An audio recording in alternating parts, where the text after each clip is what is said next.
Hi ಎಲ್ಲರಿಗೂ ನಮಸ್ಕಾರ. Good morning. Welcome back to my YouTube channel. ಎಲ್ಲರೂ ಹೇಗಿದ್ದೀರಾ?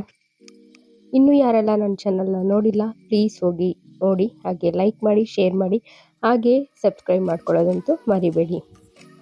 ಇವತ್ತಿನ ದಿನ ಮನೆಗೆ ಸ್ವಲ್ಪ ತರಕಾರಿ ಬೇಕಾಗಿತ್ತು, ಹಾಗಾಗಿ ನಮಗೆ ಹತ್ರ ಇರುವಂತಹ ಮಾರ್ಕೆಟ್ಗೆ ಹೋಗ್ತಾ ಇದ್ವಿ. ಅಲ್ಲಿ ಬೆಳಗ್ಗೆನೆ ಹೋದರೆ ಫ್ರೆಶ್ ಆದ ತರಕಾರಿ ಸಿಗುತ್ತೆ. ಅದಕ್ಕೋಸ್ಕರ ಅಂತ ಬೆಳಿಗ್ಗೆನೆ ಹೋಗಿ ಸುಮಾರು 7 ಗಂಟೆ ಆಗಿತ್ತು. ಹಾಲೆಲ್ಲ ಕರೆದು ಡೈರಿಗೆ ಹಾಕಿ ಹೋಗೋ ಅಷ್ಟರಲ್ಲಿ ಇಷ್ಟೊತ್ತಾಯಿತು. ಅಲ್ಲಿ 7:30 8 ಗಂಟೆಗೆಲ್ಲ ಮಾರ್ಕೆಟು ಕ್ಲೋಸ್ ಆಗಿಬಿಡುತ್ತೆ. ಅದಕ್ಕೋಸ್ಕರ ಆಗಿ ಬೆಳಿಗ್ಗೆನೆ ಹೋದ್ವಿ. ಇನ್ನೂ ತುಂಬ ಚಳಿ ಇತ್ತು. ಈ ಚಳಿಲಿ ಇಸ್ಕೆಲ್ಲ ಬೇಕಾ ಅಂತ ಅನ್ನಿಸ್ತಿತ್ತು. ಆದರೂ ಏನು ಮಾಡೋದು, ತರಕಾರಿ ಎಲ್ಲ ಬೇಕೇ ಬೇಕಲ್ಲ. ಅಲ್ಲಿ ಸ್ವಲ್ಪ ರೇಟೆಲ್ಲ ಏನು ಅದೇ ರೇಟ್ ಇರುತ್ತೆ, ಬಟ್ ಫ್ರೆಶ್ ಆಗಿರೋ ತರಕಾರಿ ಸಿಗುತ್ತೆ. ಎಲ್ಲ ತರಹದ ತರಕಾರಿನೂ ಸಿಗುತ್ತೆ, ಹಾಗಾಗಿ ಹೋಗ್ತಾ ಇದ್ವಿ.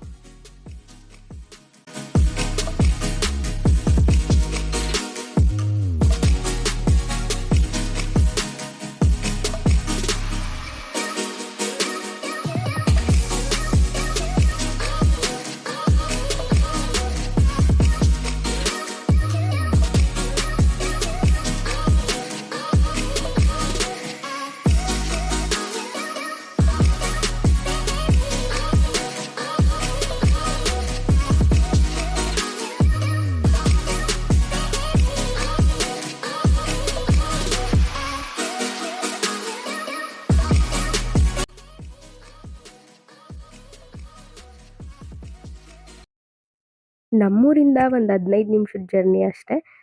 ಬೇಗ ರೀಚ್ ಆದ್ವಿ. ನಾವು ಹೋಗೋ ಅಷ್ಟರಲ್ಲಿ ಅಲ್ಲೇ ಟೈಮ್ ಆಗೋಗ್ಬಿಟ್ಟಿತ್ತು. ಅರ್ಧ ತರಕಾರಿನೆಲ್ಲ ಲೋಡ್ ಮಾಡಿಕೊಂಡು ತಗೊಂಡು ಹೋಗ್ತಾ ಇದ್ರು.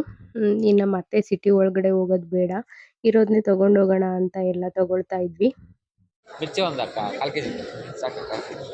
ಅರ್ಧ ಕೆಜಿ ತಗ ಇಬ್ರು ಮನೆಗೆ ಅರ್ಧ ಕೆಜಿ ಕೊಟ್ಟು 1/4 ಕೆಜಿಲೇ ಡಿವೈಡ್ ಮಾಡ್ಕೊಡ್ಬೇಕು.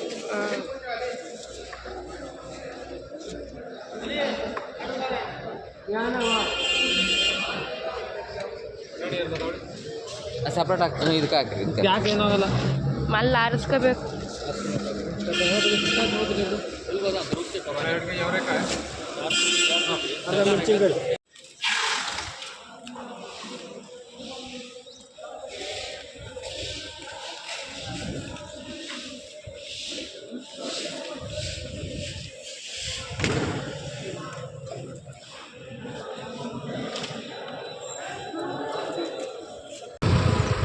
ಹಾಗೆ ಹೋಗಿದ್ದ ಕೆಲಸನೆಲ್ಲ ಮುಗಿಸ್ಕೊಂಡು ಹಾಗೆ ತಂಗಿ ಮನೆಗೆ ಹೋದ್ವಿ. ಅಲ್ಲಿ ಮಾತಾಡಿಸ್ಕೊಂಡು ಸ್ವಲ್ಪ ಕಾಫಿ ತಿಂಡಿ ಎಲ್ಲ ಮಾಡಿಕೊಂಡು ಅವಳು ಊರಿಗೆ ಬರ್ತೀನಿ ಅಂದ್ಲು, ಹಾಗಾಗಿ ಅವಳನ್ನು ಕರ್ಕೊಂಡು ಊರಿಗೆ ಬಂದ್ವಿ. ತಂದಿದ್ದ ತರಕಾರಿನೆಲ್ಲ ಅಮ್ಮ ಎತ್ತಿಡ್ತಾ ಇದ್ರು. ಅಂದರೆ ಬೇಕಾಗಿರೋದ್ರೆಲ್ಲ ಫ್ರಿಡ್ಜಿಗೆ ಇಟ್ಬಿಟ್ಟು ಇನ್ನು ಬೇಗ ಯೂಸ್ ಮಾಡೋ ಅಂಥದ್ದನ್ನೆಲ್ಲ ಹೊರಗಡೆನೇ ಇಟ್ಕೊಳ್ತಾ ಇದ್ರು. ಇಷ್ಟೊಂದು ತರಕಾರಿ ಎಲ್ಲ ಫ್ರಿಡ್ಜ್ ಒಳಗಡೆ ತುಂಬಕ್ಕಾಗೋದಿಲ್ಲ ಅಂತ. ಹಾಗೆ ನಾನು ಎಲ್ಲ ಕೆಲಸ ಮುಗಿಸಿ ಪಾಪುನ ಅಂಗನವಾಡಿಗೆ ಬಿಟ್ಟು ಬಂದೆ.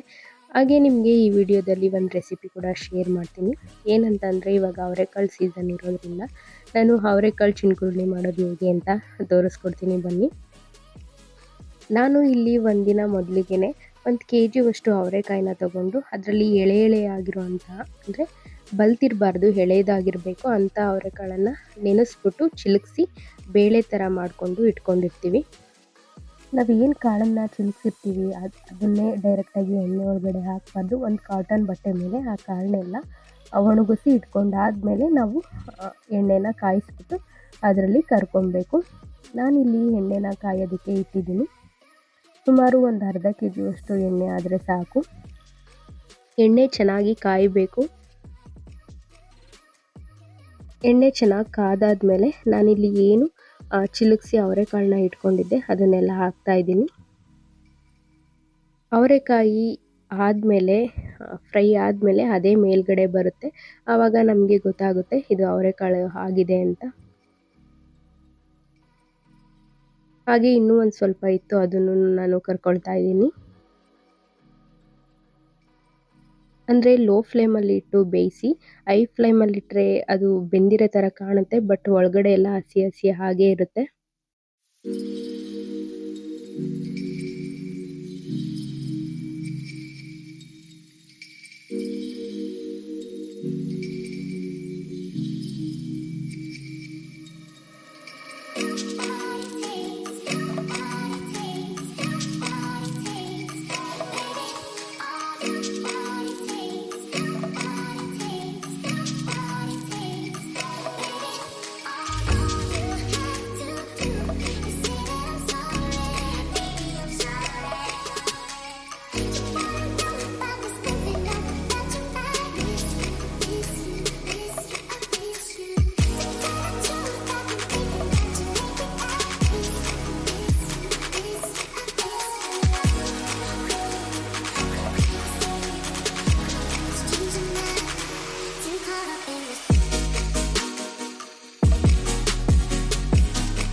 ಈ ಅವರೆಕಾಳನ್ನು ಕರೆದಾದ್ಮೇಲೆ ನಾನು ಇಲ್ಲಿ ಒಂದು ದೊಡ್ಡ ಬೌಲಲ್ಲಿ ಸುಮಾರು ಒಂದು 1/4 kg ಕಡಲೆ ಬೀಜನೂ ಕೂಡ ಕರ್ಕೊಳ್ತಾ ಇದ್ದೀನಿ. ಇದು ಅಷ್ಟೇ ಲೋ ಫ್ಲೇಮಲ್ಲಿ ಇಟ್ಕೊಂಡು ಕರ್ಕೊಳ್ಳಿ.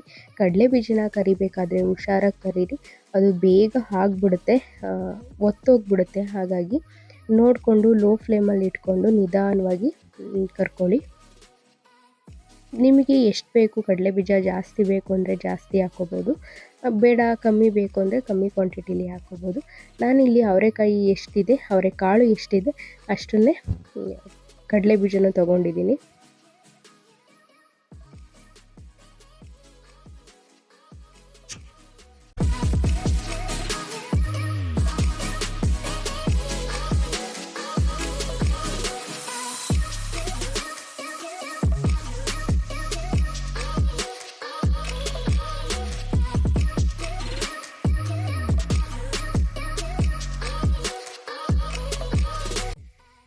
ಕಡಲೆ ಬೀಜನೂ ಕರ್ಕೊಂಡು ನಾನು ಇಲ್ಲಿ ಪಕ್ಕಕ್ಕೆ ಎತ್ತಿಟ್ಕೊಳ್ತೀನಿ.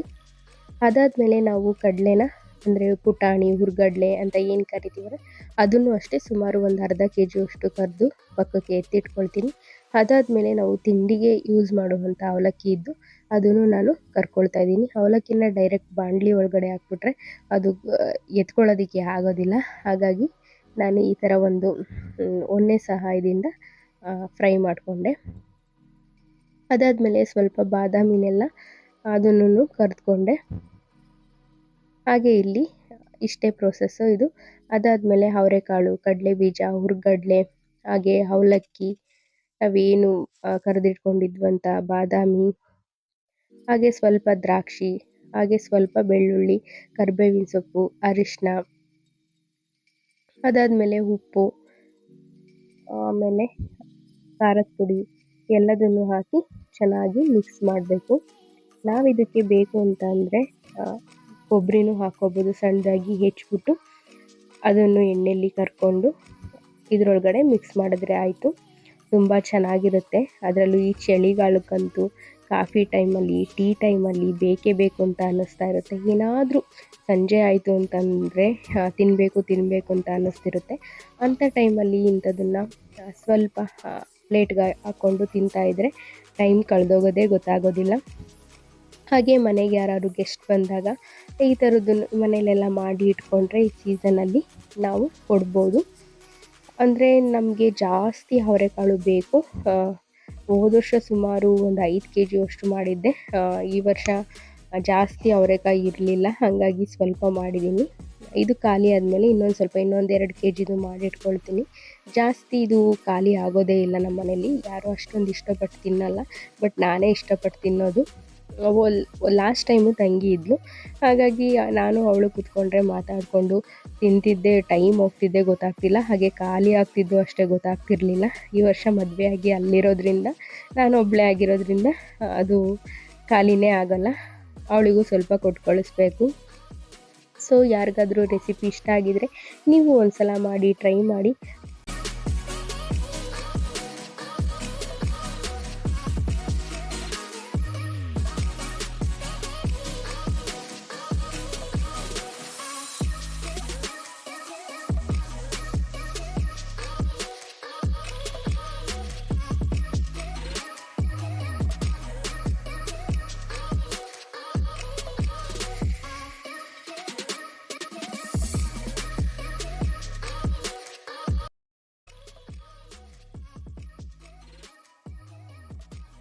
ಹಾಗೆ ರಾತ್ರಿ ಊಟನೆಲ್ಲ ಮುಗಿಸ್ಕೊಂಡು ತಂಗಿ ಬಂದಿದ್ಲು.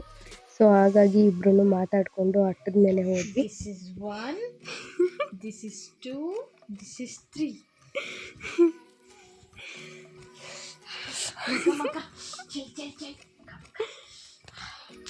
ಇವತ್ತು ಅಟ್ಟದ ಮೇಲೆ ಬಂದಿದ್ದು ಮಲಕ್ಕಾಗೋಣ ಅಂತ, ಯಾಕಂದರೆ ನನ್ನ ತಂಗಿ ಬಂದಿದ್ಲು. ಸೊ ಹಂಗಾಗಿ ಹಳ್ಳಿ ಕಡೆ ಎಲ್ಲ ಹಿಂಗಿರಲೇಬೇಕು ಅಟ್ಟ, ಅದರಲ್ಲೂ ಅಟ್ಟದಲ್ಲಿ ಮಲ್ಕೊಂಡ್ರೇನೋ ಒಂಥರ ನೆಮ್ಮದಿ.